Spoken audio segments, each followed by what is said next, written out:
Olá, que a graça do Senhor Jesus esteja com você. Que bom mais uma vez nos encontrarmos e vamos juntos buscar aí o que Deus espera de nós na tua palavra. Assim teremos segurança de tomar decisões acertadas nesse dia. Não se esqueça de se inscrever caso ainda não tenha feito e ao final de deixar o seu gostei ou não gostei. Tema de hoje, colocado para descansar.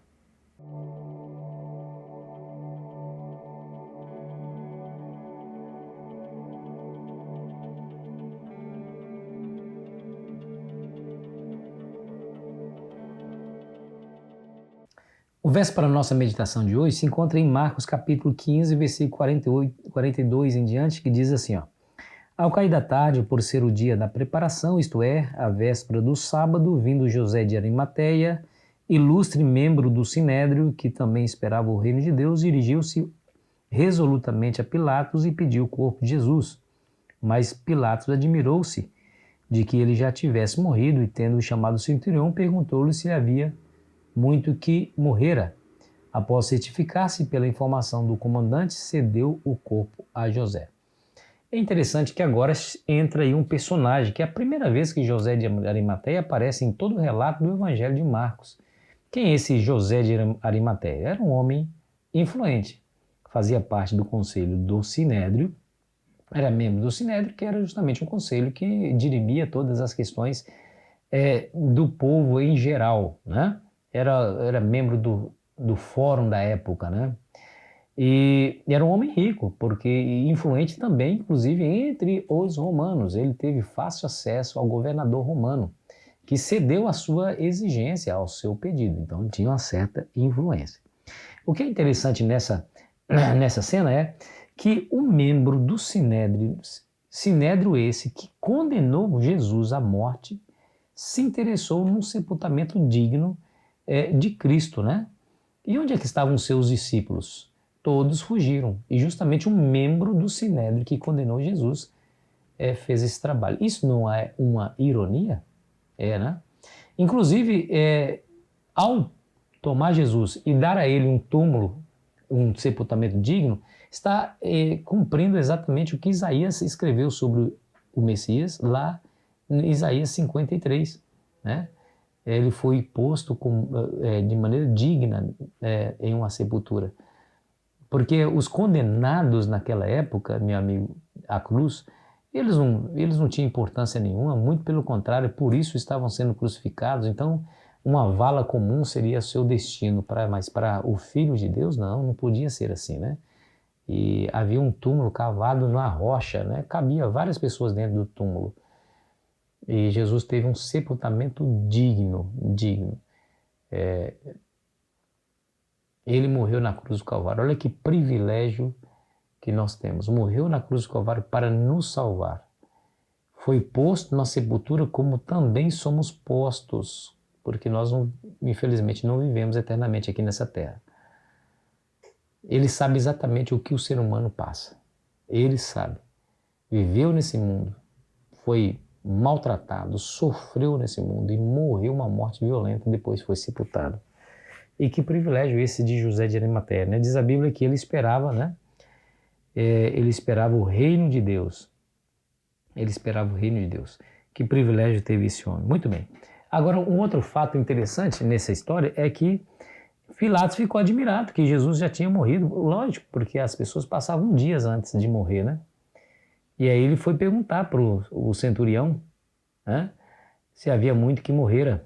E após certificar-se pela informação do comandante, cedeu o corpo a José. E por quê? Olha que interessante. Porque alguns poderiam pensar assim, não, Jesus não morreu, não, Jesus somente somente desmaiou na cruz do Calvário.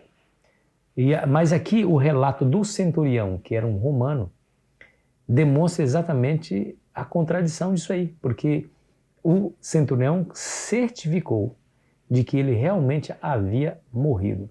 Jesus não brincou de morrer, né, pela humanidade. Ele de fato morreu e os romanos sabiam muito como executar criminosos, viu? Estava acostumado com isso porque eles faziam isso quase diariamente.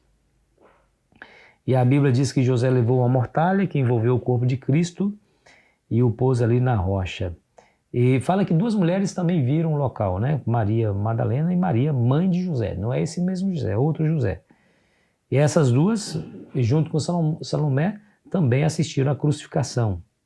E as três iriam também ao túmulo no domingo, de manhã, para, segundo pensavam, completar o trabalho de embalsamar Jesus, mas Jesus já havia ressuscitado, né? Interessante, né?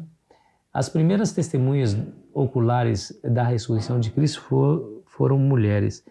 Naquela época, o testemunho de uma mulher não era válido. Não era válido. Vamos imaginar se tivesse uma questão para ser julgada e alguém trouxesse uma mulher para testemunhar, senão mulher aqui não testemunha. Infelizmente, né, naquela época as mulheres não eram tão valorizadas assim.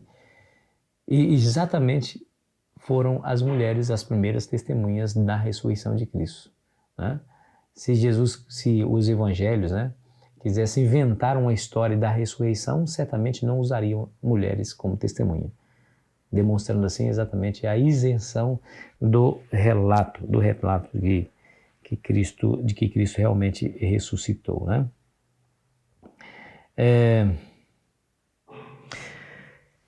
Mas você vê que ironia, né? Só voltando aqui, porque eu já falei, mas vou repetir a ironia do fato.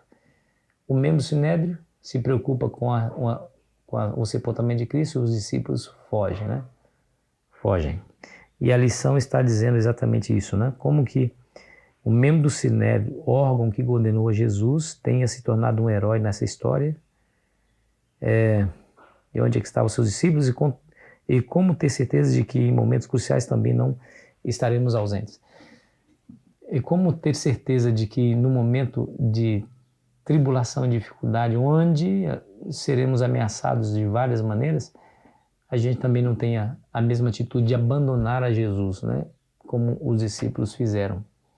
Queridos, aqui está algo que é comum para seres humanos, que em meio à pressão e à dificuldade abandonam. Mas aqueles que não abandonam, aqueles que enfrentam a dificuldade, aqueles que se colocam em perigo por conta disso, esses são honrados, tremendamente, grandemente honrados por Deus.